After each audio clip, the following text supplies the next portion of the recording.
Hey, what's going on, y'all? Eric Muldrow here with Code Red Conversations. Once again, thanks for joining me today, especially during this broadcast, because I honestly believe that the conversation that we're going to have, that we're planning on having today, can be very powerful, very beneficial to everyone listening, because we will be discussing a recent event, a recent shooting out of LA that got a lot of national attention. And there are a lot of people on various sides chiming in, giving their opinion, giving their thoughts. But the sad reality is a lot of people who are talking about these issues don't really know what they're talking about. They don't understand topics such as threat perception and situational awareness and the information that an officer has prior to engaging a suspect or arriving on the call. So I brought in my boy, my brother in Christ, Eric Windham, and he's got a pretty cool background. So Eric, do me a favor. Hey, do me a favor, y'all. If y'all can hear us well, we got one mic we're working with. If make sure that you can hear both of us, and so comment below if you hear us well. But Eric, tell my audience, tell everyone a little bit about you. Okay, I was with the LAPD for 25 years. I'm now a retired LAPD sergeant. I worked various units, various divisions, some in South Central LA, some in the Valley. Nice. And came and encountered a lot of deadly force situations, right, and gang enforcement and things like that. And also, after Columbine, received a lot of training in active shooter, and have continued that in my current career, which I was the head of security at Hard Rock before it was sold out. And I was also the head of security at a Lake Mead Christian Academy, which is a private school in the area. Very cool, man. Very cool. And most importantly, as I said before, we go to church together. You're my brother in the Lord. That's the most important thing above all else. And man, I remember when this incident first went down, and in case you didn't know, the topic we're going to be discussing. Okay, Dwayne, appreciate that, brother. He said he can hear us both well. You shot me a message regarding the Burlington Coat Factory shooting that took place in LA. And you wanted to talk about it. Without going into detail, because we're going to play the video, we're going to play body cam footage, we're going to play 911 calls to create the environment so you guys understand what it is that the officers, what information they had prior to arriving on the scene. So we're going to set the table as the best of our ability. But what was it about this incident that really got you wound up? Without going into too much detail, because I want to save like the meat of our conversation for once we get. I heard several experts from CNN and supposed wait a minute. Yeah, I know. First mistake. I don't even think expert and CNN go together. Well, honestly, to their credit, the one I heard that I really liked was he said you can't quarterback Monday morning quarterback something like this. You were not there. You don't have the training. And that's really important. So people just kind of saw it because there was such a tragedy. A 14-year-old was killed tragically. And along with some tragedy and victims that were caused by this suspect. Man, no doubt. Close to a fractured skull. A lot of stuff going on. And you can't really just quarterback that. So I was upset because what I heard was just right away backlash against the police officer that took the shot. And why did he take the shot? Were there other alternatives? And that's what we're going to discuss today. Yeah, that's good, man. That's good. That's because just in reviewing this, man, this whole situation really got me going just watching it. And I'm looking forward to the conversation here. Let me show a little comment from my brother Dwayne. He said, love to hear biblical Leo law enforcement officer perspectives. Thanks for all you do on this channel and for both your services to your communities. Hey, brother. Thank you. Definitely, man. When I worked in the jail, I'll say this real quick, and get to the video, because we might be here a little while. In order to break this down properly, we're going to try to keep it, you know me, I try to keep it 90 minutes tops. So I'm going to do the best I can. The video that we're going to be reviewing is about 30 minutes long, but it's going to be very detailed.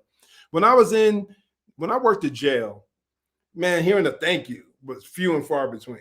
But when I got on the streets, you would hear it a lot more often. Yes. There are a lot of people out there who appreciate what it is that we did. The mere fact of our very presence. Sometimes you'd be working a special event and somebody just walk up to you, thank you for being here. Right. And I can't tell you how many times I would go to what we call Code 7 LAPD lunch or dinner. And I go up there and the bill was already paid. Right, man. By just a bystander. It was incredible. It really was, man. And sometimes you hear all the negativity, people complaining, all the protests and all this kind of stuff. I think an officer can lose sight of that at times. We can lose sight of the fact that there are people, the vast majority of people, I would say, are appreciative of the role that law enforcement plays in the community. I would agree with that. Cool. All right. One more comment here before we jump in. Hey, Ms. Paula, I appreciate that. Every day, every shift. Thank you. Much appreciated. Much appreciated. All right. We're going to get the ball rolling here. I think every show is good. Of course, I'm a little biased maybe, but I think that this topic here is going to be very interesting. And depending on what you've heard, depending on what information you've heard, I think it'll be pretty enlightening. And as the video progresses, if you have a comment, please feel free to share. Do me a favor, share this video on wherever you can on your social media pages. I wrestle with the algorithm. A lot of times YouTube doesn't like the content that I put out. So if you would do me a favor, if you would share my content, I would greatly, greatly appreciate it. All right, let's see if y'all can see it. Yep, there we are. And here and there, we're going to pause the video and chime in and give our thoughts on what we're seeing. All right, we're going to the briefing, the initial briefing from, who is this guy? LAPD? Is it like the? Yeah, he's like the public information officer? Information officer. Okay. He's a captain. Let me know if the audio is good, y'all. Sorry, I'm all up on the mic. Hello, I'm Captain Stacy Spell, Commanding Officer of Media Relations Division of the Los Angeles Police Department.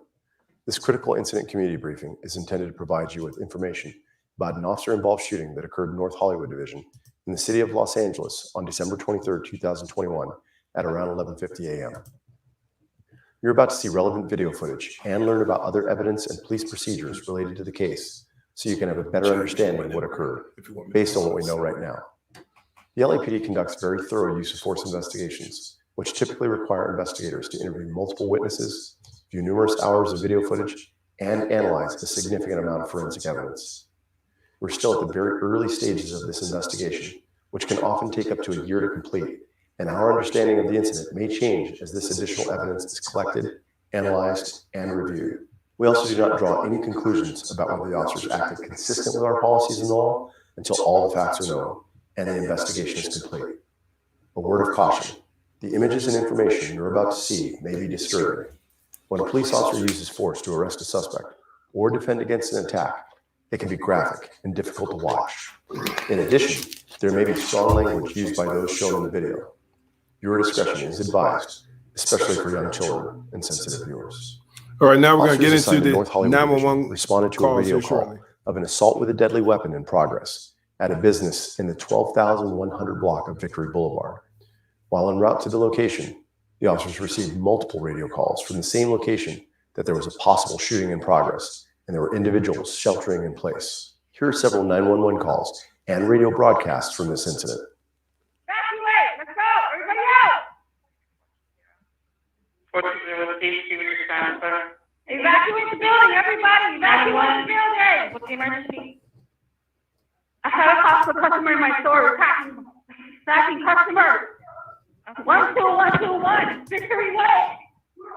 Ma'am, what is it, male?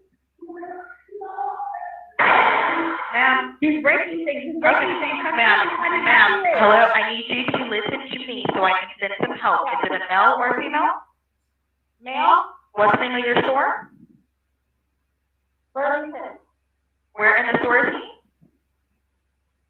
And the customer is evacuate. Ma'am, I need you to answer my question so we can send the police. Okay. Where? On the second floor. Okay. Is he black or Hispanic or Asian? He's Hispanic. What color clothing is he wearing? He's wearing a white hat. Hold on. Colorful jacket. He's walking around the store looking for people. Okay. Does he have? Okay, ma'am, I need you to only answer the question so that way we can get an officer out there.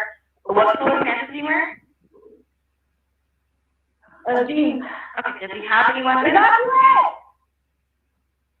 Huh? Does he have any weapons? Get out! He's using his bike. He's using one of those bike locks. To hit people? Get out!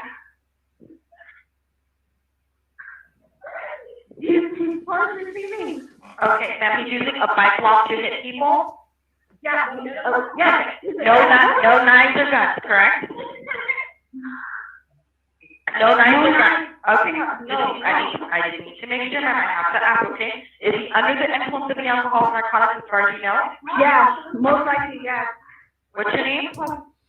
So right now, what we know is that this is early stage. This is the first 911 call that we're hearing. So right now, let me see if I can switch this up a little bit.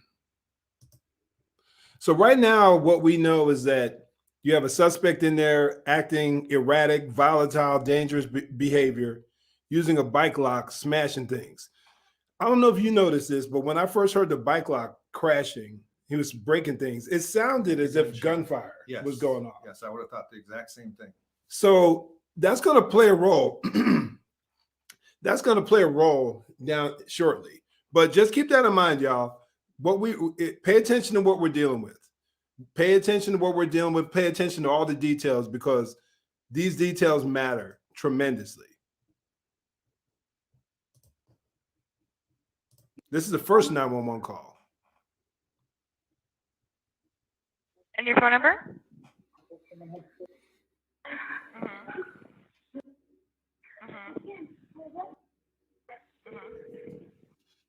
Okay. And is anyone hurt? Does anyone need an ambulance to get out there? Run! No one's hurt right now that I know of. All right, we'll have an officer. Where is he? We're gonna have an officer respond over as soon as possible. Okay. If anything changes, anyone needs an ambulance, you got any other weapons or anything, give us a call back. Okay. Are you outside of the store now? Huh? Are you outside of the store now? No, You're we're locked still- in the office. Okay. Someone locked ourselves into the office and the rest of them exited to the emergency doors. Okay. All right. I'm gonna stay on the line with you until the police get there. Okay. Okay. 1 moment.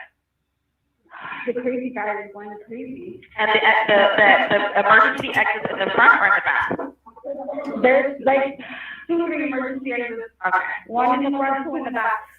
Okay. 1 moment. Okay, let's close the door. Yeah. No, yeah. I don't know if he's on the building.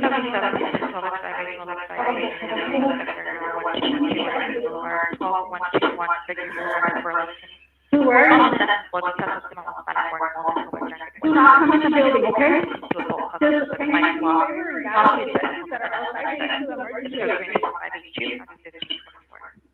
do Okay, that was the first 911 call. Here's the second one. Hi, yes, can you send a unit to Burlington North Hollywood, please? There's a guy with a gun. You're where, Burlington and what? North Hollywood, please, go Okay, over and I need give me an address, ma'am. I don't know where you are. National District and Coldwater, the Burlington and North Hollywood. You're giving me too many. Is there anybody there that knows the address where you are? What is the number, the address here? 12? Oh my God. We don't know. Just a minute. Where are you? In North Hollywood. I know that, but North Hollywood is big. Hey, just out of my own curiosity, was there enough information for them to figure out where that was? That an area you're familiar with? Well, no. She said Coldwater, and what else did she say?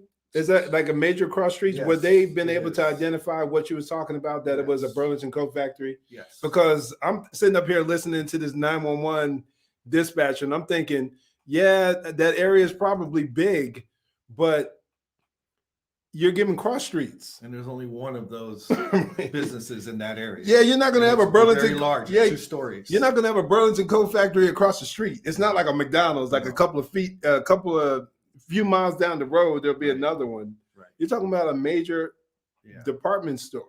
When I first listened to this, I was shocked that the call hadn't gone out after what she said. She's obviously trying to protect her store. She Yeah, gave yeah. a description. Should have gone out. You're going to see it goes out a lot later. So the police aren't even dispatched until you'll hear them Right. dispatched. That kind of upset me a little bit. And I know that happens sometimes. But yeah, they're definitely know where that is. Yeah, that's what I was thinking. I was like, it doesn't seem that confusing to me. But then I was thinking, okay, it's LA. I know LA is pretty big and wild, a crazy town and whatnot. That's actually the valley, not South LA. So it's it's like little. Henderson. Okay. Compared to greater Las Vegas. Rosemarie, I concur. The dispatcher is driving me crazy. Yes. She said. All right, let's get back to it. Where? What street are you on? Is this a business or a residence? Victory Boulevard and Lawrence Canyon. Okay, are you inside of a residence or inside of a business? Where are you? It's a business. It's What's the name of a store. It's a Burlington store? Yes, Okay, and the person that has the gun, where are they right now?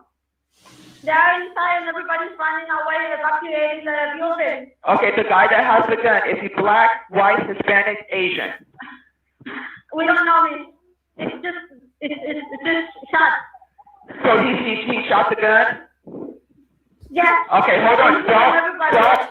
She probably heard, or someone in the store heard, this crashing sound of him destroying property, Yes. which is very reasonable to assume that you heard gunfire. Everybody's Don't hang up, evacuated. ma'am. Don't hang up, okay? You're not gonna hear me, but I can hear you. I'm gonna be talking to the officers, okay? Okay, thank you.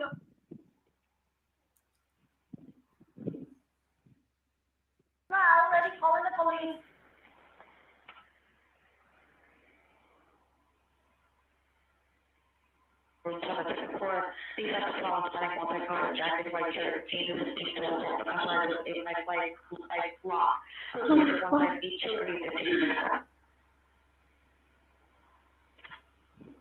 North Hollywood unit, ambulance, protection, shooting just occurred. The code 3 incident, that means respond lights and sirens. Is Lights and sirens. Because that we have the same thing here in Metro. I just want to make sure. Yes. My police is coming. Victory Boulevard and Laurel Canyon, Victory Boulevard and Laurel Canyon at the Burlington Coat Factory. Stand by for addition of code 3 incident 1586.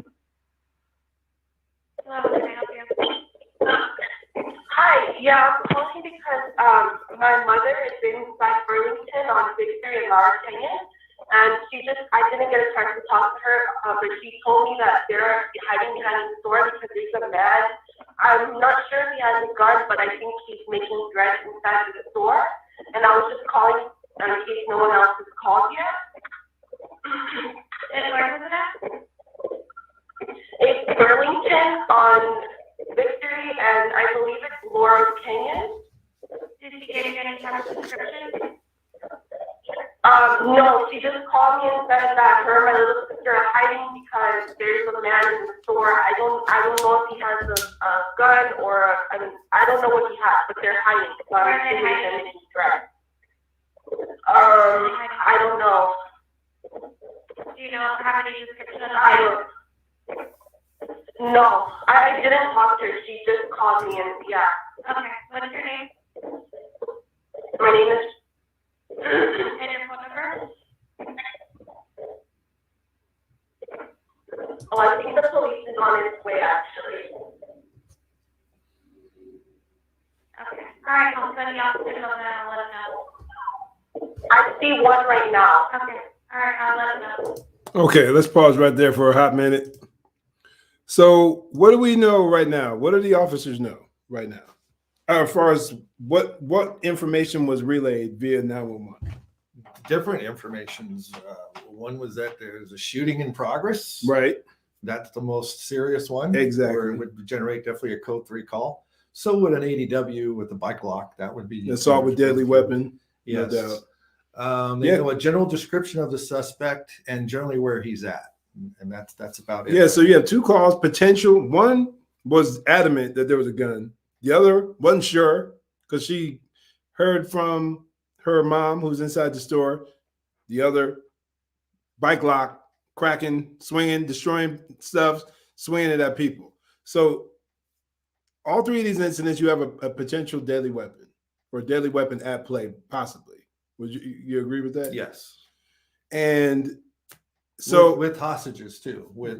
yeah, there's victims there. Right. They're Potential calling. hostages, victim people. I'm not sure if the last one we heard was actually the victim's mother who was in the dressing room. It could have been. I don't want to speculate. I was right thinking now, the but same thought thing. about I was that thinking the same because- thing. And it sounds like the proprietor of this Burlington coat factory was doing a heck of a job getting people. You hear her yelling, evacuate, Yes, evacuate, don't come in.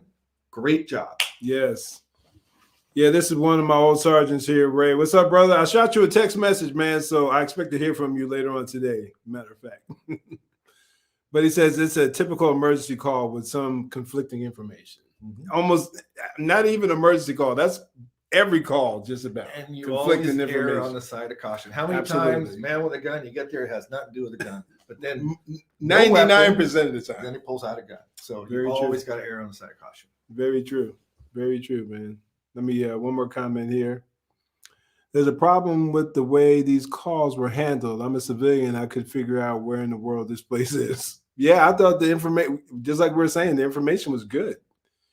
And but the unfortunate thing is you're dealing with human beings, and human error plays a role all the time, and you have to deal with that. And some people are quicker in their getting the information and getting it out there than others. And this was always my perspective when it came to dispatchers, and I had mad respect for what they did, because they have I think their job is, what's the word I'm looking for? Undervalued. Yes. They play such a massive role, because when it's all said and done, we don't know what's going on. They're basically our lifeline. They have to relay information. They get it from the victim or the citizen, then they pass it on to us. And we were dependent on them for everything. And I know a lot of officers used to talk crazy to them and be disrespectful, but I always try to go out of my way and let them know how much I appreciated what they did, and they loved me for it. Especially when you had a call where they really impacted that call. No question. I mean, anybody would. In fact, we're talking about an area now, a location that's literally blocks from the infamous North Hollywood shooting. That's going to be in the officers' minds too later. Good point. But there was a lot of, dispatch people, and I used to work communications as a like a watch commander, because I worked for the chief's command post, so I had that outside as my purview too. Right. And so I got to know a lot of dispatchers, and it's not an easy job. Not at all. I wouldn't want to do it. No, it's not. Clicking and typing You have and to stay unemotional and get that stuff out. So, and you got somebody screaming that their loved one is dying or dead, or that someone's doing something to them, someone's coming in their house, and you have to be the voice of calm and reason. Right. Get that information so you can pass it on. Right. Man, mad respect. I had nothing but respect for them, and I definitely appreciated what they did. I agree with your brother, Ray. Dispatchers save lives, no question about it. No question about it. I'm so glad I worked for a department that sent dispatchers to the academy, because it changed everything. Absolutely. They have an idea of what it is that the officers have to deal with. And I think there's some compassion there. There's a little more understanding. That's why I wish more that there was some semblance. And that's something I hope and pray that I get to do with Code Red as it grows and evolves, Lord willing, is that I can put people through mock scenarios so that they can wake up to the reality. like a situation simulation. Yeah. It's not the same as watching on your YouTube video while you're laid up on your couch, and you can rewind the shooting over and over again. It ain't nothing like that. There's a world out there that the average citizen is clueless of. All right, y'all, let's get back to the video.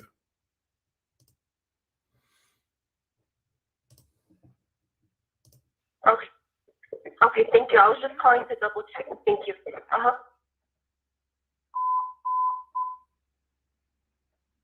Nothing is additional on your ADW shooting, Victory Canyon. Suspect is still inside the location. There are customers and employees hiding inside the location. I'm not suspecting this person at this time. Suspect for the incident 1586 or 1524. Assault with deadly weapon shooting. I don't want to constantly beat a dead horse, but I really want y'all to understand that what these officers understood, what information that they got. Now, it is up to them to verify that information upon arrival. You just can't go in necessarily guns a-blazing in a situation like that. But there's additional credibility given to a call when you hear multiple people speaking of a deadly weapon being involved.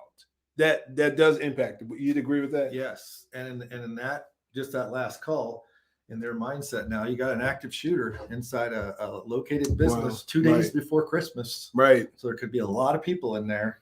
So all those things are coming into their mind as they're approaching that call. And then on top of it, the current climate. Let me ask you this: what's the area like? Is it a high crime area or no? Not really. Not really. But if in our current culture right now, very anti-police. You have a lot of people angry. A lot of more people dying. Lockdowns. People financially struggling. Christmas time, people get emotional during Christmas. People, like you were just saying, people get nuts. So you have a lot of factors that can play a role in the response of the officer. At least I would think so.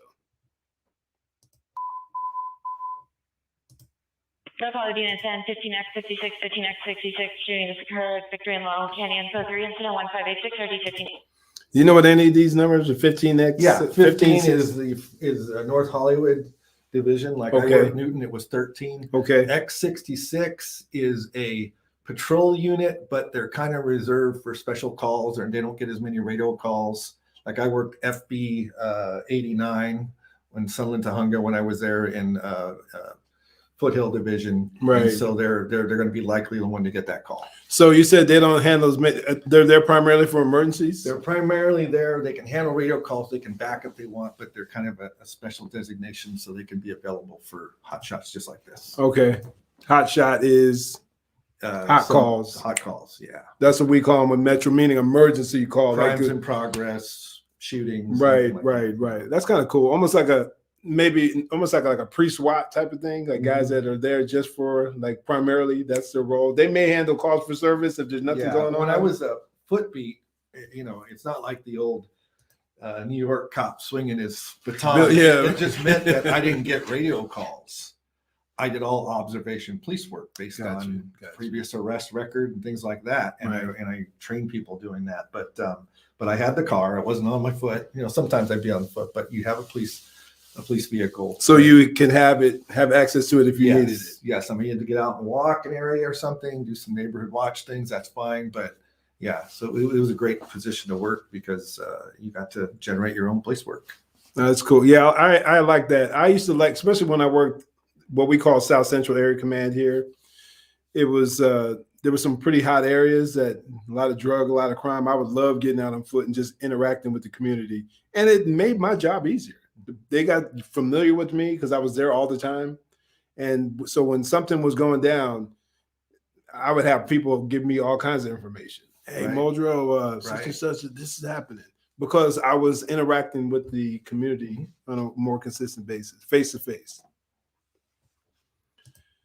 Yeah, Ray commented, similar to the mobile crime saturation team. That's what we call it here, saturation team. Your job is to, go into an area. Let's say there's a lot of shootings happening at, like, pick an intersection, like Sierra Vista and Cambridge here in town. The saturation team would go in there and they would just do probably a lot of direct patrol activity. They would be in there a lot, stopping people, talking. Yeah, a lot of that. Doing more vehicle stops there, and they would just hit that area up. We used to do those when I worked Newton, which we call Shooting Newton, because of the SLA shootout. But We used to do that, and homicide would get us to do that because there's a lot of shootings in that area. We averaged about 140 gang homicides a year when I worked Newton, and primarily we were doing gang enforcement. But you would go in and just saturate the area with bodies and police cars and patrols, and it cuts it down. It does, and a lot of people don't understand that. It's the old saying, the old adage: when the cat's away, the mice will play. If people don't see the police presence consistently, they're going to act a fool. Yeah. It's human nature, especially us as believers understand the natural sin nature that is in every man. And when there's no law, basically you can do whatever you want to do. Man's natural tendencies is to rebel and do whatever he wants to do. So if the police are pulling back, like we've seen over the last, like since 2014 in various areas, but of the last 2 years, that was probably the last 2 years have probably been the worst nationwide. Definitely. With the whole George Floyd incident. Definitely. And even going back to the Rodney King riots and all that stuff. True. You know, it was a big difference this last year. Very true. And then what do we see as a result? Crime has skyrocketed across the nation, in particularly in areas that were seeking to defund or abolish the police. The crime rate has went up dramatically. It's common sense to normal thinking folks, rational thinking folks. But when you're talking about a lot of these politicians, especially these left-leaning politicians, it's like all rationality goes out the window. And now because it's all about how you feel. Right. And you know, I was watching a thing on LA the other day, and I was in LA for 25 years. They're getting smash and grabs at some of these high-end boutiques and Saks Fifth Avenue and stuff. So now they finally want to do something about it. And I just saw in the California budget that's going to come out, they're going to have special monetary donated to handle a smash and grab detail. Well, when they defunded the police, they took away all the specialized units in New York and LA. Exactly. Units, everything. How much of the budget? How much did they take away from LAPD? 150 million. Oh my goodness. Which is a lot. I mean, I remember that's ridiculous. You don't realize how large LA is. They always think of New York with 40,000 cops. I never even had 10,000 cops when I worked at LA, and the actual ground surface. New York is all built up. LA is spread out. Yeah. You know, you have divisions that are 100 square miles. So it's amazing. And so you take away. There was some nights, and then you get officers that call in sick and whatnot. There's some nights areas weren't covered. Wow. And that's a danger. So then you got somebody and officers coming from other areas to come over. I used to, when I worked Newton, I used to go into 77th and Southeast Division, which is Watts there, and then go all the way up to Rampart and everything. You know, I'll be going all over the place. Wow. Nuts, man. Nuts. I'm hoping if you guys are enjoying this, comment below, and again, share my video. I'm enjoying the conversation, and I think this has been very, very helpful. I'm learning stuff, especially how LA got down.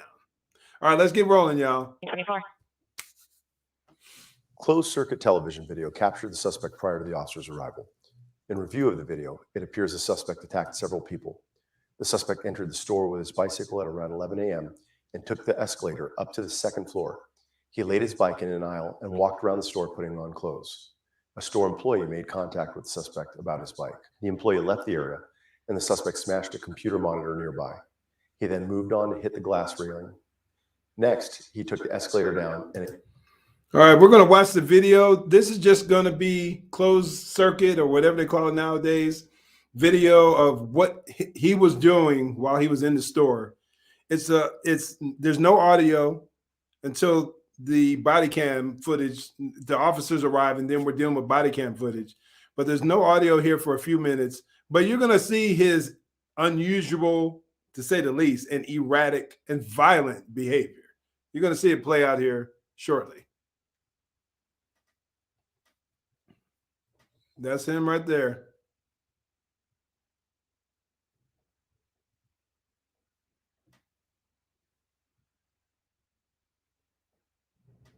Down at the bottom of the escalator. I think it would be highly unusual for any security on staff to let him bring a bike up an escalator. I've never seen that. It would be locked outside or maybe just inside, but Yeah. not up into the store area. Yeah, that's a little odd right there. I didn't know. I was thinking maybe this was something that they allow people never to seen do. it before. Okay. I lived out there for 50 years. So. Right.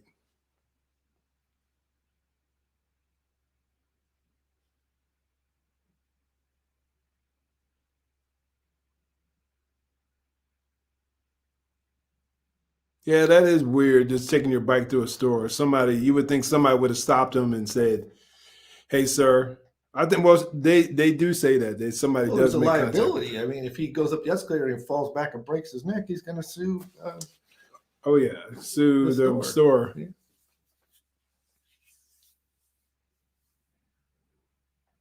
This video is also he found a jacket. I don't know if it was his jacket or they said he was trying on clothes.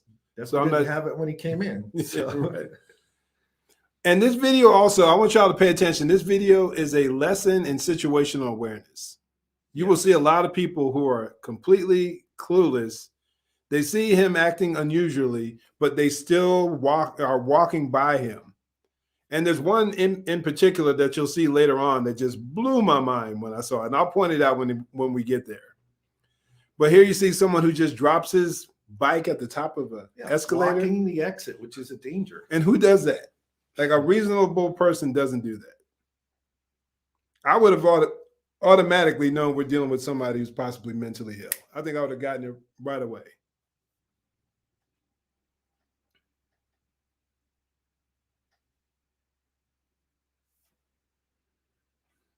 So he's got his bike lock right down here at the top of the escalator as well. Completely free, not on the bike.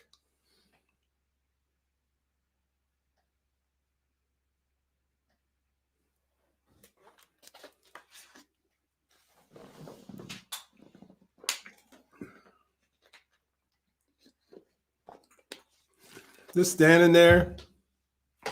He's gonna start. I don't want to forward too much because I don't want to miss anything. But what do y'all think? Do you think those of you who are watching in the chat, do you think you would have been able to observe that he might have been a little off? Something was wrong based on what you've seen so far. What do you think? Or do you think it didn't seem anything too concerning? Comment down below.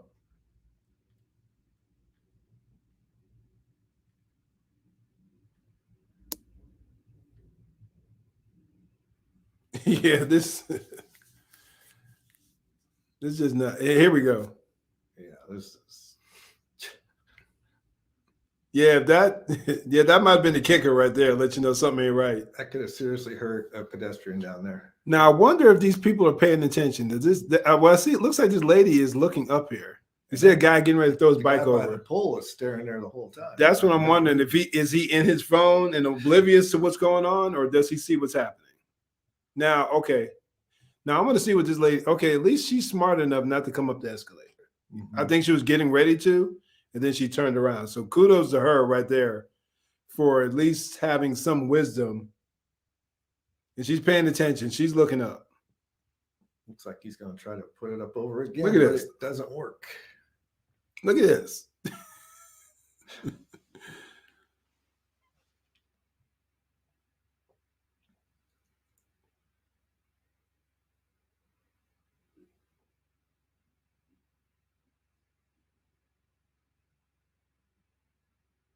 I'm hoping that's not the same lady. No, I think she has like black hair. Yeah. And I'm wondering if anyone called 911 at this point. You would hope. I was wondering too where the video catches up with the dispatches. It's hard to tell, actually. Right, right.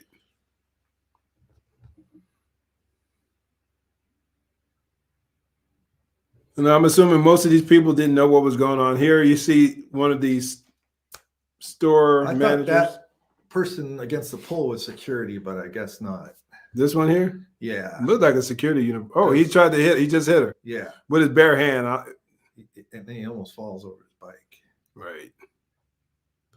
It could have been security. He sure didn't move. Man, this day and age, we are talking LA. Yeah. Well, somebody's making a phone call, so I'm assuming she's calling 911. At least I hope so. Yeah, I believe she's some type of a manager because she's sticking around a lot in the video. Right.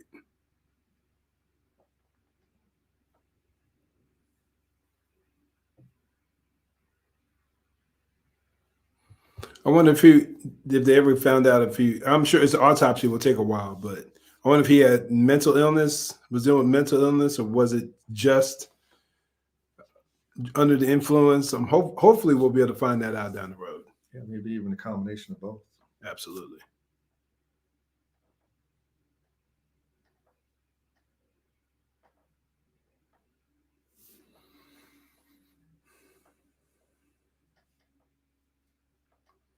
I guess that's his little hangout spot. Mm-hmm.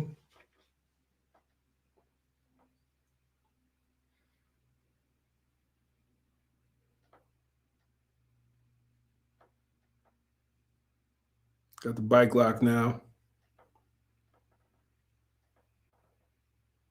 Now that bike lock looked pretty heavy. You can do some damage Got with a that big bad lock boy. on it. Yeah. Yeah, the big chain. These people have no clue what they just walked out into. Nope, none whatsoever.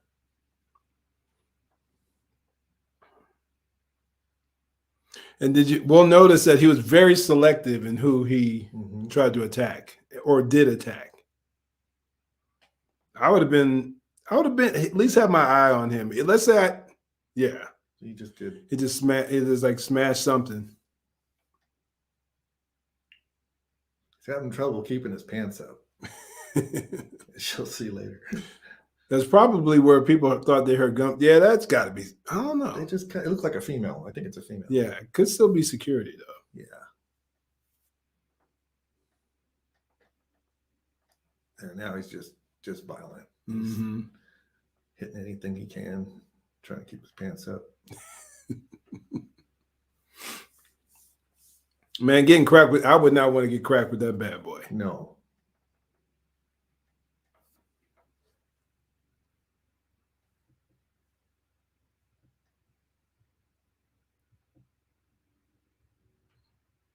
Oh, there's another.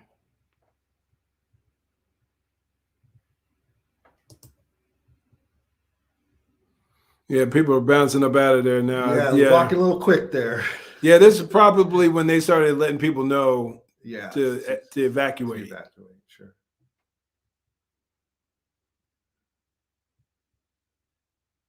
And I'm sure that sounded like gunfire right there. It's a plexiglass. I'm sure it does.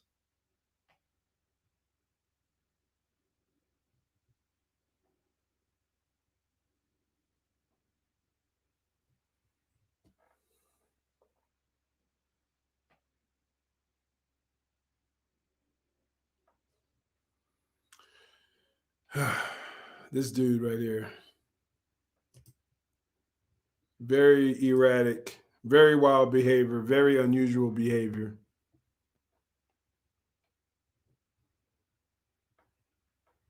We'll be getting into his encounters with some of the other citizens here shortly. I'm moving up a bit.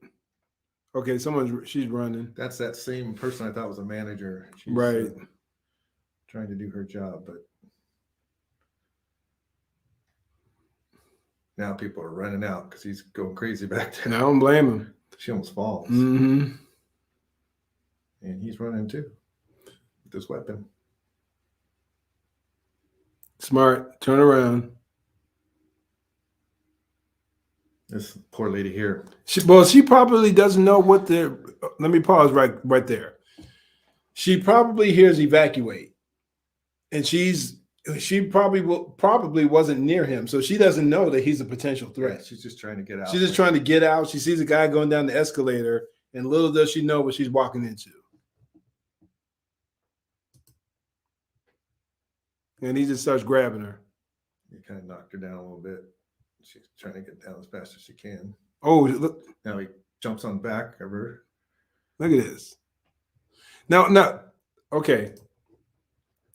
Now, this lady right here in the gray, coming down the escalator. I don't know. I want to give her the benefit of the doubt because I don't know what her physical capabilities are. I don't know how old she is. I don't know if she's sick, limited capacity, but she sees what's going on. What would you have done? I mean, you're average everyday citizen. You're not her. You're not. Yeah, you're her, or you're someone. You know, you don't know what's going on, or someone who's frail. Let's say, not really physically able to do a whole lot. What would you have done most likely? Probably nothing. Turn around, hightail it back up that If you can escalator. get up there, yeah, it depends on how fast it's going. And that's what I was saying. It's not moving really fast. That's why I entered with the caveat of I don't know what her physical capabilities were or are. Turn around, get back up that escalator if she's able. If she's able. But she's just like, it's like you're freaking sliding down a hill into like a quicksand or something like that. Like a deer in the headlights. It's just not. Look at this. She just saw him assault. And then, yeah, here I come. That escalator is moving very slow. I guess it is, yeah. And he's just waiting on her. Pulling his pants down. Taking his pants off. Yeah. He had shorts on when he first, look at this.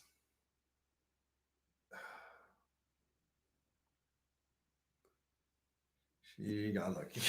Big time. Because he couldn't get his pants off. Yeah, and he's fooling with his pants, so he wasn't. Because he had shorts on when he first came in, so he did. must have picked up the pants while he was in the store. Yeah, he's got to put his shoes on. All right, let me pause real quick, y'all, to give y'all just a bit of information from a couple of lessons. And we still have more video to go, but a couple of lessons or tips. I know it's LA and having a gun is difficult. It's not easy for the average everyday citizen. But man, being armed, having a weapon, having something to defend you, being able to defend yourself, man, oh man, you got to have it. Yes. And if it's in your power to improve your physical abilities, fighting, fitness, do it. Because he only attacked women. Mm-hmm. That's all he went after. Multiple men walked by him. That dude didn't do anything to any of the men. Why? He was probably crazy, but he wasn't that crazy. He knew who would give him the greater amount of resistance and who wouldn't. That's true. I didn't think of that. Yeah, so man, I talk about it all the time. I talk about fitness and your physical capabilities. And as a matter of fact, on Friday, I have a video, a live I'm going to be doing talking about fat and overweight cops. And that should be very interesting. So stay tuned for that. But man, oh man, for officers, average everyday citizens, your physical abilities, that might be all you have. That could be all you have that can potentially save your life, whether you can sprint a short distance or not. No one's saying you got to be freaking David Goggins or Rich Froning, former CrossFit champion, but you got to take care of yourself if you can. And even if you have physical limitations, I honestly believe there's something you can do to protect yourself. Knife, taser, pepper spray, do something. What kind of limitations do you have in LA as far as self-defense, weapon-wise? For a in California, for an average everyday citizen. If your life is threatened, if you are subject to potential battery, you can pretty much. I'm talking about legally, saying I want to be a gun owner. Well, it's very hard to get one in LA, a concealed permit. You can get it. Some are given, but it's very hard. Costs a lot of money. Costs a lot of money, and you got to go through a lot of red tape to get it. Not like here in Nevada. Yeah, right. Sad, really sad. Yeah, you're talking about a place where the crime rate going through the roof, and a lot of people out there. Unless you're got some money, even then you still have to wait a while, right? Yeah, it's nuts. Real quick comment here. Always carry my buck knife tactical. Hey, you're doing something. You're doing something. If somebody came after you like that, and especially if you're a woman and some dude is bigger than you physically, and then you pull out your knife and you stab the dude, and you can articulate self-defense, I think. Sure. Easily. Sure. Because you feared for your life. Easily. Real quick comment here, y'all. Appreciate y'all again. I'm clearly frustrated by watching this. We are living in a sad day when the men don't step up for the women and children. You're right. At the same time, I don't know how many men were there during these confrontations? It seemed like most people bounced up out of there real quick when they said When they were evacuate. evacuating, they were running down the escalator, so they Yeah. weren't there for this confrontation. So. Yeah, so it's tough to say. I don't want to just. I agree that our society has definitely fallen tremendously when it comes to men being masculine. We live in a world. I mean, honestly, we live in a world where the term toxic masculinity is a thing now, and rugged individualness and self-discipline and being a strong man and teaching your kids how to defend themselves is looked down upon. That's the world we're living in. That's true. Oh, for the masses, not in this house. Not my You know, house either. not in this house. Man, I want my kids. I had a little side note, y'all. I had my brothers. I have some family come out for Christmas. Christmas was all jacked because COVID came to the house and we weren't really able to do all the things that we wanted to do. But I got two brothers. God bless them, but they are in extremely poor shape, extremely poor physical condition. And they're just my oldest brother's 5 years older than me. Another brother's about a year and a half older than me. And it's like we were in different families when it comes to the mindset. Yeah. Like totally different. I'm not putting them down. Right. But at the same time, it's like when you're walking around, you don't know how to defend yourself. Haven't shot a gun, if ever, or haven't shot a gun probably since you were in your early 20s and you're in your 50s now. And you don't have the physical ability, never learned any kind of self-defense, nothing like that. Honestly, I'm so thankful for the years of martial arts training that I had since I was 16, 17 years old. Various arts I studied, practiced. Even when I got on Metro, I was grappling, doing Brazilian. When Brazilian Jiu-Jitsu got popular, I was like, I need to learn that. I need to learn that. And I can't tell you how many times I used those skills while in the jail, while on patrol. LAPD recognized that because most of our use of forces were going to the ground. Yep. So we had the Gracie brothers come in and they did a 2-week school. And you Nice. had to pass it and you had to qualify every year. Nice. Was that still in play when you left? Still in play when I left. Yeah. Nice. And, And you retired when? 2011. Okay. The only backdraw was, you're in there and you go all out, and there was a lot of injuries in the school. I broke a toe. Well, I'm a little disappointed because the Gracies are usually pretty good when it comes to teaching basics. You can't go all out. You can't do that. There needs to be some building up, and I don't know how they did it. So I'm just speaking in general. Yeah. But there will be injuries because does LAPD have a physical fitness standard? They don't have one, like an annual physical fitness standard. They used to have one. In fact, they used to get more pay for that, merit pay for that. But I don't know now. I don't know. Metro doesn't have it. As far as I know, they never had it. So when you have officers who are already, a lot of them out of shape, I don't know what the percentage is, but too many. So now you're thrust into a Brazilian Jiu-Jitsu class. There are going to be injuries, and you have to pass it, and it's mandatory now. So I go from sitting on my butt, driving around in my patrol car for 10-hour, 12-hour shift. I don't know what kind of shifts you guys work. Driving around in my patrol car, and then now all of a sudden I got to go and I'm grappling with somebody probably half my age. You're going to get hurt. Yeah. So before I retired from Metro, I tried to get a physical fitness standard initiated. But man, I'm telling you, it was like pulling teeth. There were so many roadblocks and so much red tape that I had to come across. But anyway, let me get back to the video, y'all. We still have a few more minutes to go. Once again, I appreciate y'all joining us today. But take care of your physical fitness. He's going to walk out the front now and then come back in. Yeah. At this point, the suspect exits the store for approximately 1.5 minutes and re-enters through the front door. I'm going to move up a little bit here. Oh, no, we're going to get into the cops arriving. I think he sees them. Yes, he does. And now he's running. So he may be crazy, but he ain't that crazy. And Here they come. Yep. Got about 8 more minutes, 7 more minutes left to the whole video. The door must have something in the closet. Okay, now they're moving. Couple of shotgun or a shotgun, and You've got a shotgun, sidearms, and what we call a patrol rifle, which is the AR-15. he's one of them in the 4 has Yes. it? Okay, I know somebody else arrives later with Yes. a rifle.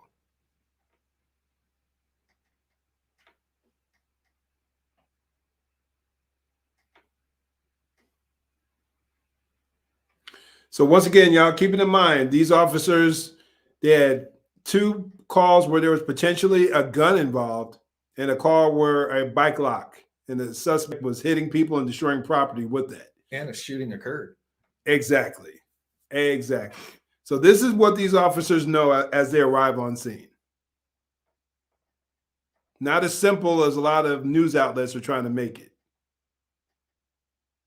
Should get the sound pretty soon. I think it's Yeah, it'll be coming up on the body cams.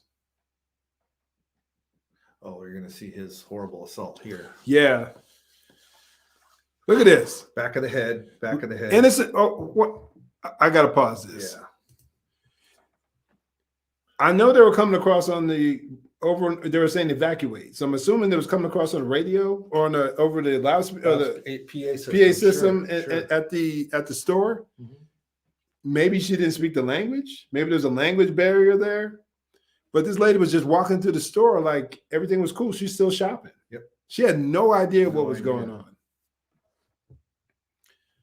And she is going to get the crap beat out of her. Bike lock, y'all.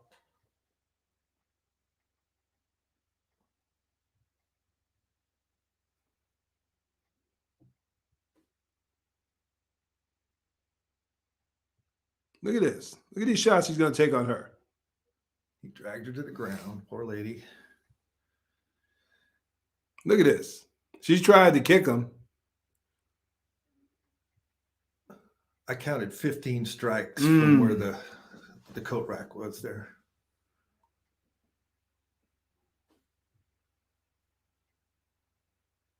Those are full swings. No doubt. He's not letting up at all. And she's definitely hurt.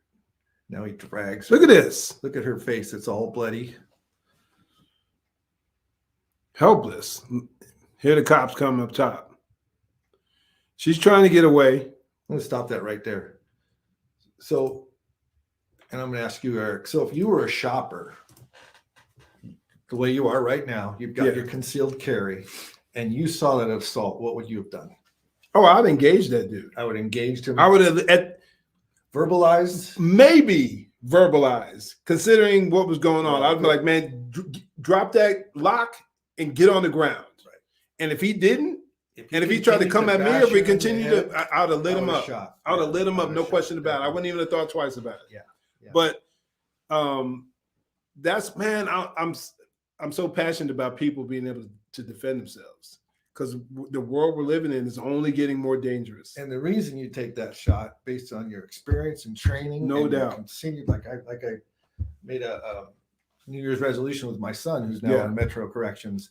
We're going to go up and shoot every week at our range. Right. That's we're going to do it every week, and we're going to do that. And Smart. so if you practice those situations, and you feel confident when that situation comes up. Because when the crap hits the fan and you have no confidence in your skills and you're nervous, yes, man, you could miss. You could hit her. You can. But if you've been practicing and engaging targets and getting your sight alignment and under various scenarios, like we were talking at church, you were saying that, because I was saying, man, you can go up to Metro's range and practice. You're like, I can't do what I want to do as far as training at Metro's range, because there can be so many limitations. Right. You want to set up multiple targets. And Give a shout out for Boulder Pistol Range. I can do anything I want up there. Nice. Real nice, man. And more people need to think like that. More people need to think like that. And man, as I'll just say this, as a cop, even I was a training officer, DTI, defensive tactics instructor, firearms instructor. Some of the hats I wore as an officer.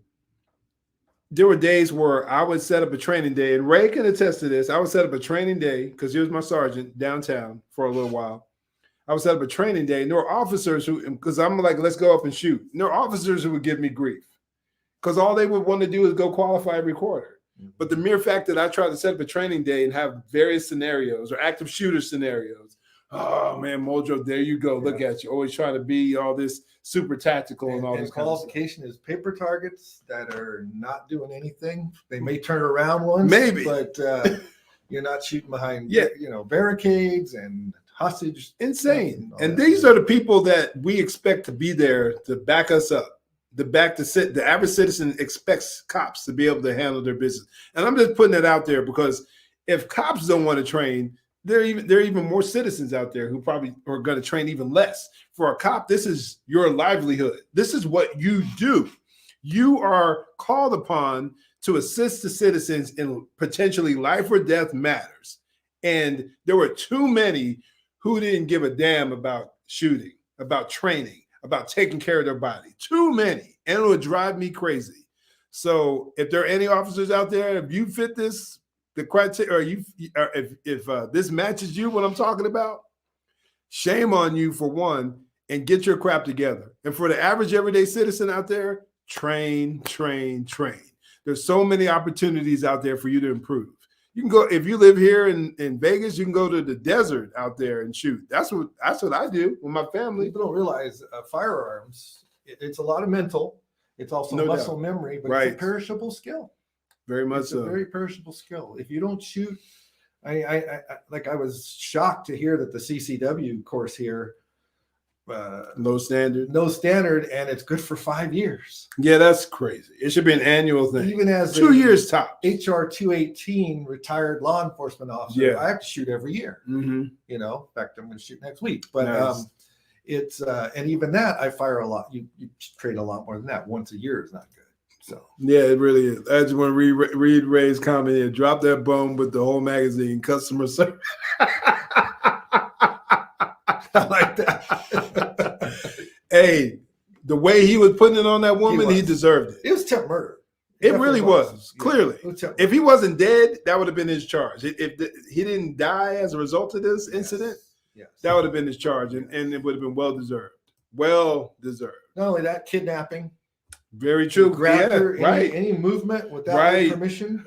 So this guy would have been doing some time. Yep. Hopefully he wouldn't have gotten out at all, honestly. All right, let's proceed, y'all. Look at it. Still hitting her. Still hitting her. Now it kicks her Kicked her in the face.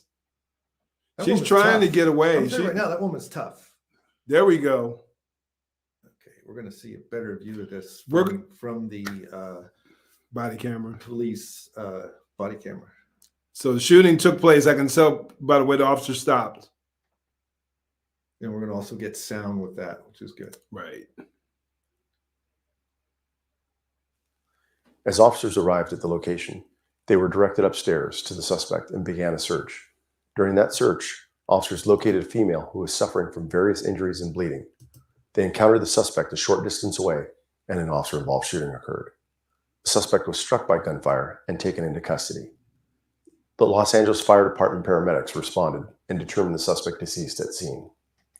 Unbeknownst to the officers, a 14-year-old girl was in the changing room behind a wall that was behind the suspect and out of the officer's view. She was in the changing area with her mother when the officers encountered the suspect and the officer-involved shooting occurred. During a search for additional suspects and victims, officers found the girl and discovered she had been struck by gunfire, and she was determined deceased at scene. At this preliminary phase of the investigation, it is believed that the victim was struck by one of the rounds fired by an officer at the suspect. Okay, let's talk about this a bit. You have a dynamic situation going on. We already made the table, and everyone here understands what the information that the officers had. Actually, let me show a little bit more video. Let me show the body cam footage first, and which will bring you even closer to what the officers are seeing. Let's show that footage first, and then we'll talk about it a bit more.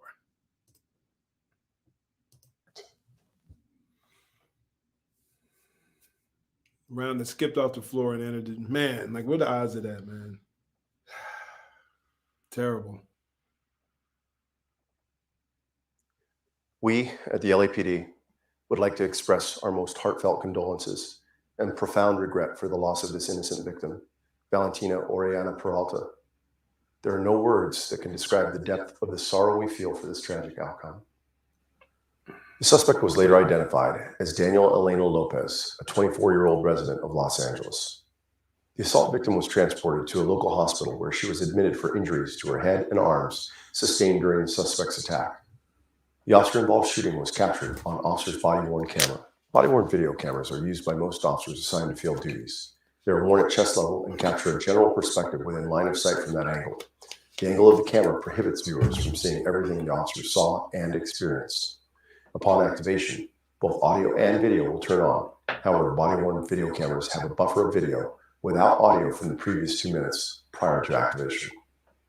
This feature is designed to capture incidents that occur suddenly, where an officer doesn't immediately activate the camera. I have one unit coming in from the east side. He's on the second floor.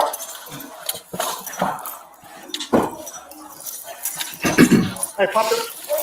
But then this is the primary officer, patrol rifle. He's going to get his patrol rifle and load it with the clip and make ready for fire.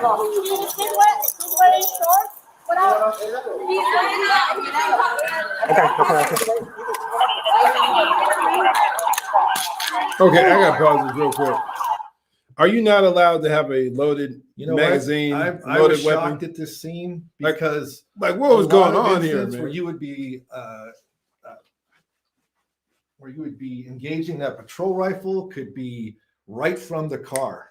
Right. They're normally not in the back like that. I don't know what's happened since. Oh, they're not. I was there. No, because I know with Metro here, we could not carry them up in the front carriage with us, like right where we typically would have our shotguns and our low lethals. We could not carry our ARs with us. We had to have it stored separately in the back. Yeah. But as far as I can recall, we didn't have to have it unloaded. Right. Mine was always, it was on safe, but it was always and even if you didn't have one in the chamber, at least it's the magazine's in it. Because then you can just rack that bad boy. Quick rack and you're ready to go. So I was kind of surprised by this, but I don't want to judge it because I haven't been there for 10 years. Right. Yeah, that's what I was asking. As far as you know, kind of like the slug shotgun. It was right there. It wasn't in the back. Yeah, and then that's a really serious weapon. The big time.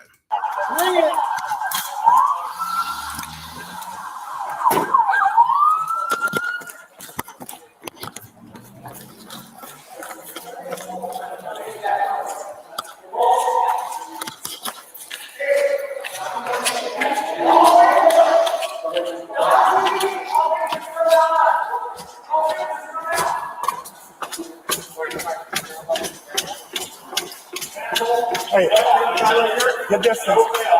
Hey, put them down. Put them down. Hey, slow down. Let me take one with the rifle. Okay, stop it right there. Back up. A lot of people were basically upset because they said other officers were saying slow down. It's actually the first person that says it slow down is the guy with the AR, because he knows that he needs to be out in front of that formation. Your highest power weapon, your most effective weapon source is there. It's not a shotgun. It's not a beanbag. It's not a taser. It's not a sidearm. It's the AR with a ACOG sight on. Yeah, right. Very, very accurate, and very accurate from long or short distance. And that's the key right there. Highly. That's the key. The fact that the distance, if he has to engage, they see the suspect, because again, they're hearing that there was a shooting that took place. That they don't know what kind of firearm, if any, was there, but they were told that there was a firearm present. So if you have to engage a suspect who is carrying a long rifle himself, he's best equipped to deal with that potential threat. If they're at the far end of the store and they're sending rounds down towards them. Just like before we had the ARs and we would do a diamond formation, which we're going to talk about here. You would always have that shotgun in the front. You don't want the shotgun on the wing or the back as a guard, because so, and I just wanted to say that. No, that's good, man. That's very helpful. Very helpful.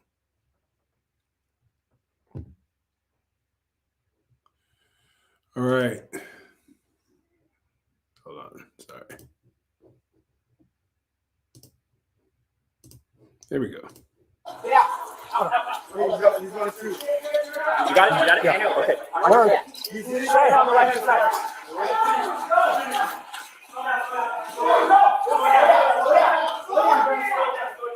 Hey, she's bleeding. She's bleeding.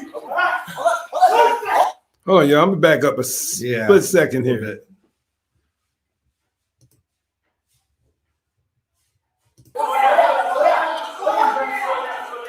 Hey, she's bleeding. She's bleeding. Okay, you see that blood splatter on the floor? Shooting taking place. That's the information you know. That's what you've heard. Mm-hmm. You see blood on the floor. She's bleeding. They know that there's someone who's being attacked. You can actually see the victim from that far away. Right there, right at the corner. Down position, and a lot of blood on the floor as they get closer. Right. That's why it becomes more of a quick action rather than slow it down. You now got a life at stake there. It's that whole term, the exigent circumstances, Yes. Emergency. Like you need to act right now. And again, because there's fresh blood there in the victim, you don't know where the suspect is. Very true. Because all you see is her right there at the corner. And yeah, where he is he waiting around the corner with a gun in his hand, waiting for you, an ambush? Don't know. Wow, y'all. Bleeding. More blood. He comes around the corner. He sees him. I don't know what he saw, but he had something in his hand. And he's also reaching. If you see it, absolutely. Before he fires his shot, he's reaching. Yeah. Good He's point. Reaching. Good point. Good point. I just rewound it a bit. Hey, she's bleeding. She's bleeding. See him reach? Yep. Right there. Yep. What are you going to do? Wait and see what he's going to do? Yep. No.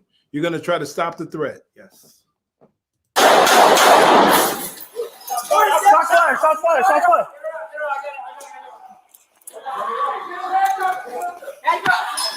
Hey, yeah, hands up, hands up. Turn around, get on your fucking stomach. Turn around. Get on your fucking stomach. Turn around, turn around. Get your hand down. Get your hand down. Hear that. Here, I'll cover. Grab my teeth first. I got big stick. No. Hey, get all right.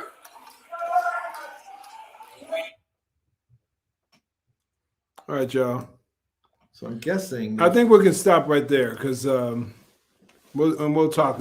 I want to show one more video. I want to share one video with y'all from a so-called use of force expert. It was on TMZ. Let me pull this up real quick, y'all. Give me a second.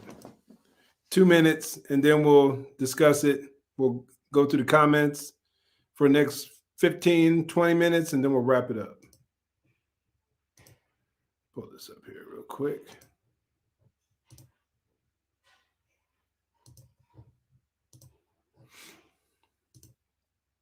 All right, let's let this one play here. You've seen this body cam video. What are your impressions? Well, I've seen the body cam video, and if you look at the body cam video as it initially started, there was a integrity of the squad that was in place. We heard discussions prior to that, where there was less lethal weapon presence. And then this gentleman, this officer that had the AR-15, he bypassed everybody and initiated his own, for my opinion, initiated his own tactics and outside of the squad integrity, and shot the individual when he saw him going down another aisle.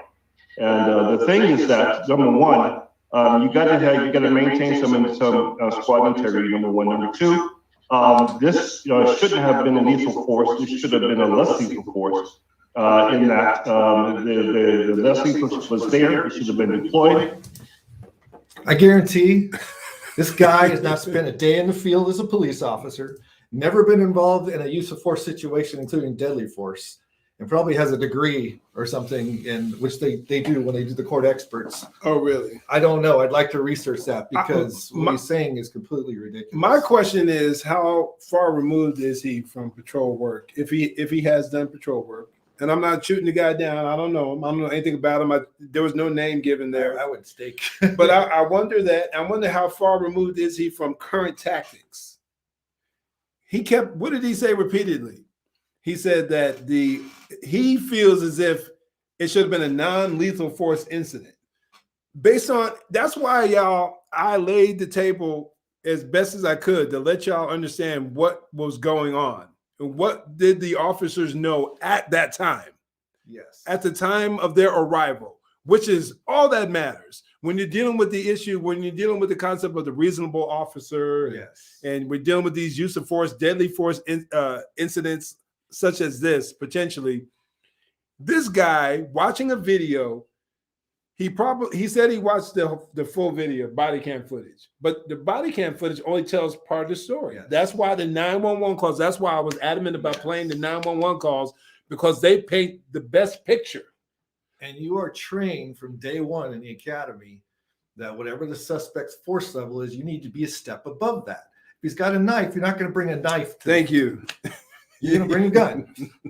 I always like to reference the Beat It video, Michael Jackson, where they Yeah. got they're tied up and they got knives. How can This you ain't go- what we do, man. How can you go from all the calls look like it could be deadly force? Yes. The shooting occurred. So you're going to bring in less lethal in the front? So this guy's just like, he's out in the middle. He can get shot. He can get stabbed. He can get, and again, taser. Let's say the taser, not effective range. And Nope.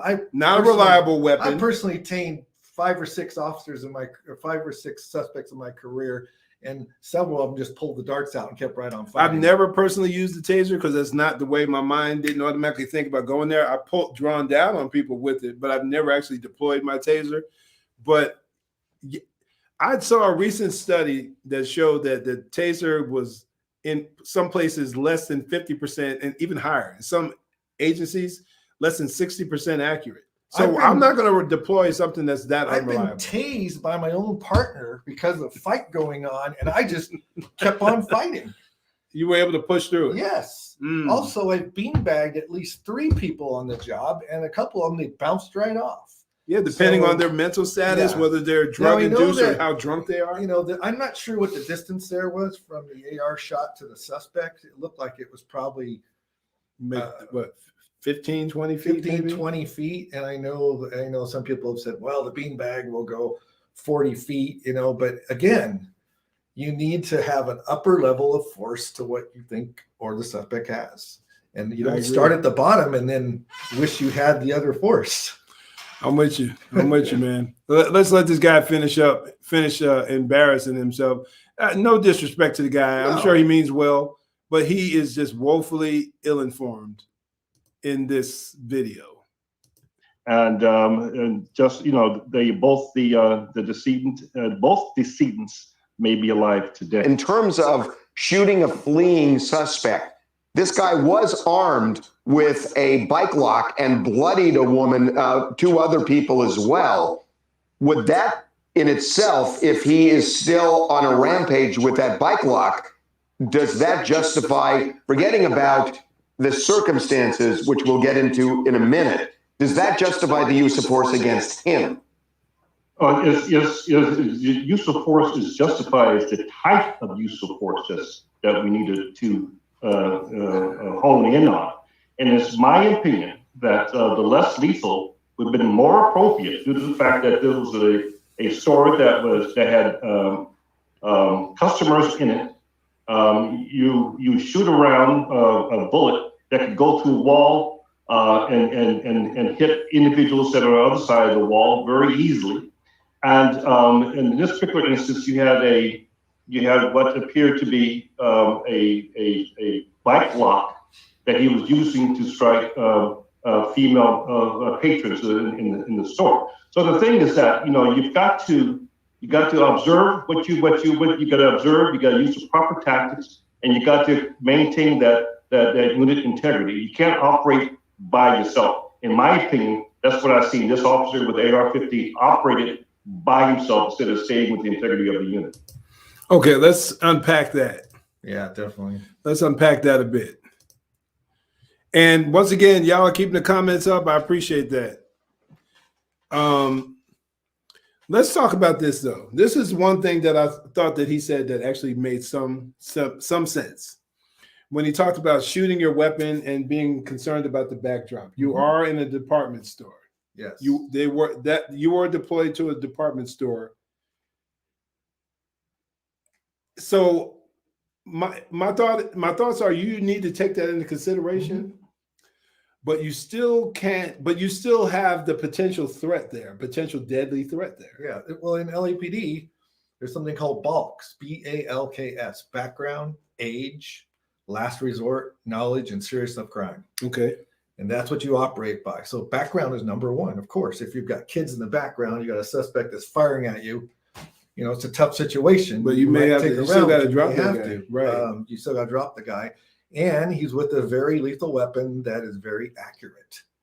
Not to saying you won't make a mistake or anything, and we still don't know what exactly happened, how the round was errant. Right. If it was fired straight. They're saying it might have skipped off the ground.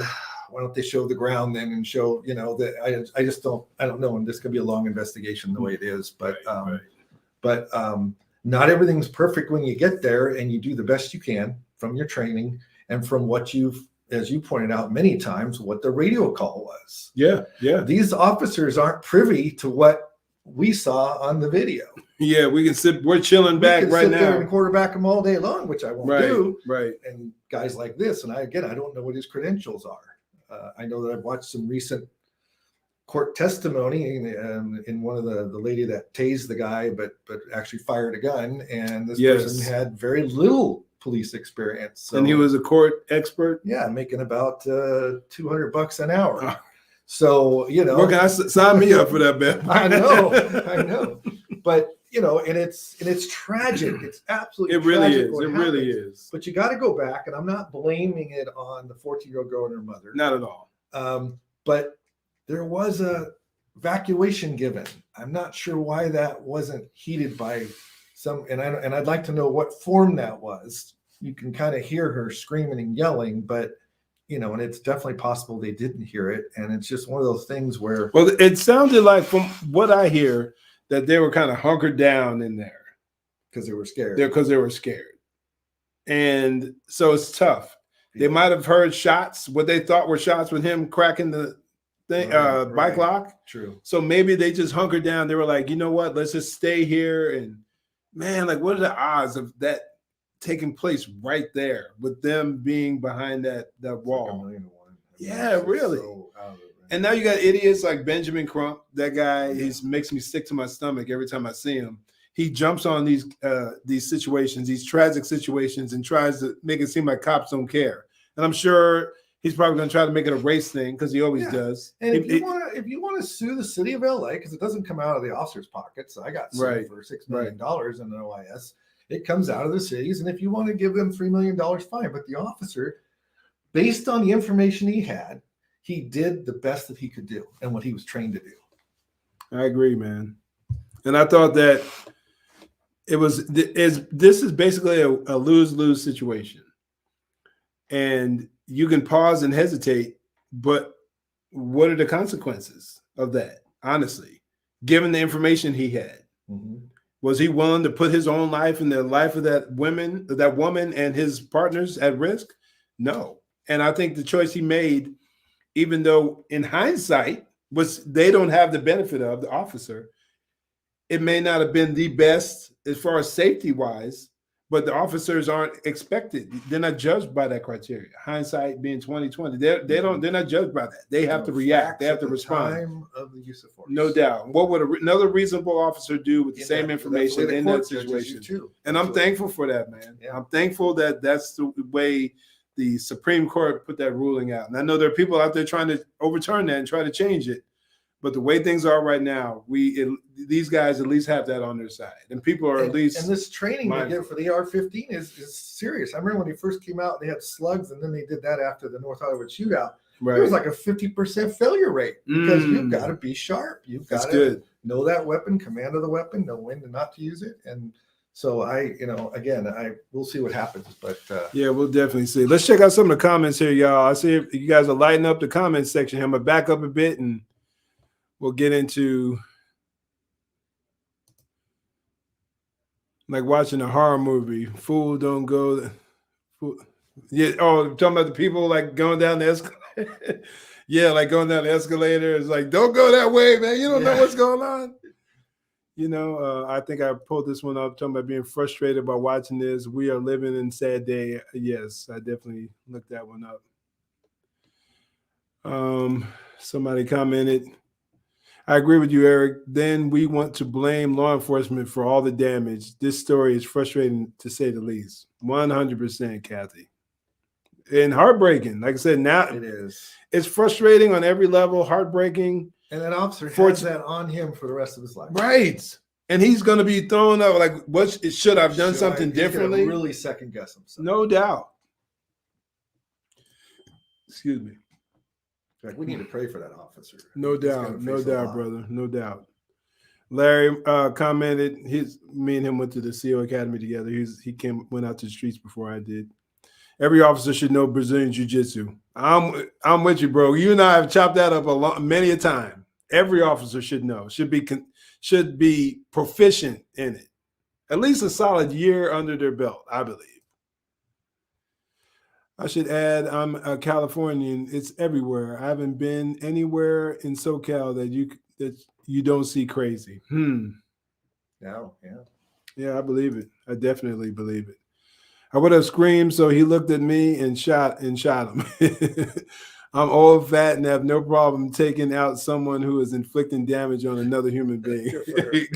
Right. Rosemary, take care of that health, young lady. But I appreciate you. But I'm confident that you're going to try to at least do something. I love that. All right, let me see here. What you got here, Dwayne? I just wonder, after full investigation, if he was a pace with women, if he has a pass with women, sorry, or was just dumped by a girlfriend. Oh, because he is purposely picking women to hurt with a passion of violence. Yeah, who knows? Who knows? I'd like to see the toxicology results too. Right. OMG, what a tragedy. I can't blame the officers. They had to take the shot. I agree, man. I agree. Given what they knew, they did the right thing. It sucks. It's terrible. My heart breaks for the family, the officers. If there was no way for them to know, very sad. Given the circumstances, there wasn't. You couldn't have one in the chamber with Metro, right? Man, I had one in the chamber as far as I recall, but I do think that it might have been a policy that we couldn't have one in the chamber, which is so dumb. The safety is there for a reason. And engage that bad boy. Well, with your shotgun, did you have one? We didn't have one in the chamber. In the shotgun? Yeah. No, we had, I had the old Ithaca, I can't remember. In Remington. We had 5. And then when you get to the call, your shotgun officer that's right in there would rack around in before you go to the search or whatever. I can't remember. It's possible. It's crazy. You walk around with most officers have the polymer guns like a Springfield or a Glock, and you have no safety. And you carry that with you everywhere you go. But your shotgun or your AR, you can't have one in the Stop. Going back to the dispatcher 911 calls, I don't remember any info given about anyone hiding in the dressing room. Was there? No. Yeah, because they probably didn't know. And they would have naturally done a sweep anyway, even if it wasn't patrol officers. Maybe SWAT might have went through and done it. At least that's how they would have done it here. If they believed there was like an active shooter. Basically dying on the floor, because I think she ended up having a fractured skull. Mm-hmm. And the blood's leading to it, they would have done a very, very methodical. But this is something that's going. What if he's on the other side getting ready to go for another victim? True. That's why he had to be stopped. True. I agree.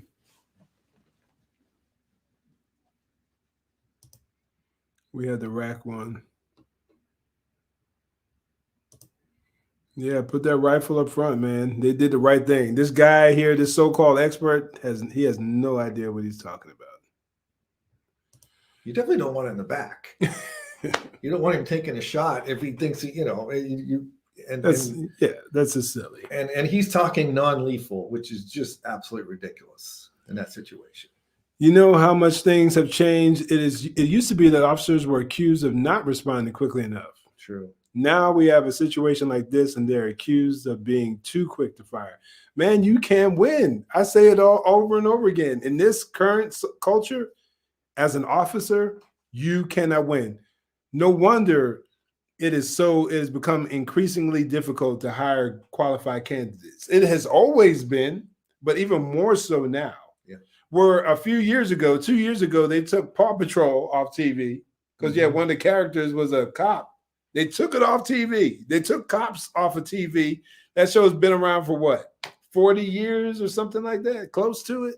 But they took it off TV because, in my opinion, you had the loudmouths on social media who were talking and barking and saying all this negative stuff, and these Hollywood executives freaked out and panicked. Yeah. But it's a bad time we're in right now. Plus, the officers more than likely believed the victim had been shot. Right. Exactly. Right.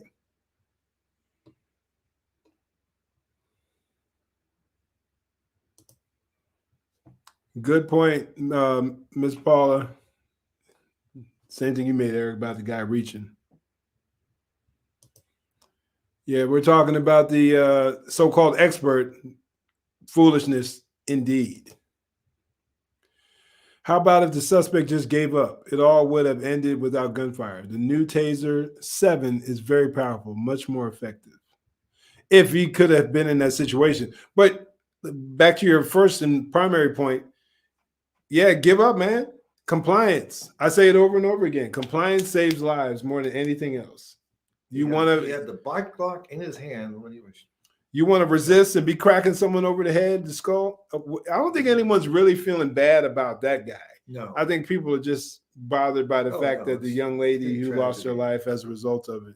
But this so-called expert did mention the fact that 2 lives could have potentially been saved. Who cares? Honestly, man, as a Christian man, I care about all life. I don't want anyone to die unnecessarily. True. But if we want to be consistent, Romans 13, there's a purpose the government has to protect lives and to enact justice and bring vengeance down on those evildoers. This guy was doing evil. Mm-hmm. He placed himself in a position where he lost his life. He did. Where he could potentially lose his life, and he did. He controlled the entire outcome. Yep. All right, what we got here? Almost wrapping it up, y'all. Mental illness rampant. Many reasons. No question about it.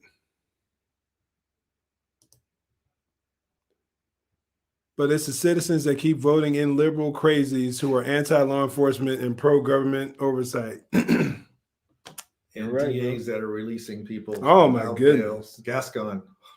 It's ridiculous, man. In LA. It's nuts. Just listen to the cops. Do what we say, and it'll end peacefully. Man, that's the best way to wrap it up. Can you any more comments there, brother? Anything else you want to say? No, just it's a tragedy, definitely. And I feel for that family. And no doubt. I know that there's a lot of people preying on them right now, trying to get some media glitz and stuff. Yeah, I already saw Benjamin Crump. Yeah, he's out there with them trying to get paid. And they'll come up and try to say the officer was, but we'll see. The chief of police there is pretty squared away now, and we'll see what happens. They go before a police commission too, so they have a decent chief of police there. Yeah, he's okay. But everything has to be considered, and they'll come up with a decision, and we'll see what happens. But yeah, we'll see. Anyway, I want to let y'all know, especially those of y'all who hung around with us this whole time. We appreciate y'all being here and engaging with us. Once again, a very tragic incident, but time and time again, I always say that there are so many more details, there's so many more factors that go into a police use of force typically than we get when we turn on the local news. We get a 30-second tidbit of information, And then everyone runs on Twitter or wherever, Facebook or Instagram, and they want to comment as if they're an expert, typically being ignorant.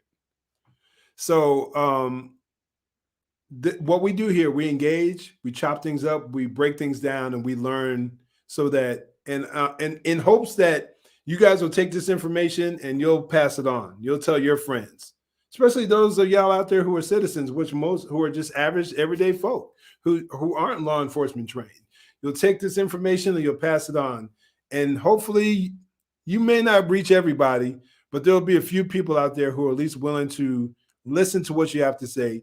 And you never know, you may change minds, because as I said last week, I believe that the content that we have here, that I share here with Code Red, is potentially life-saving.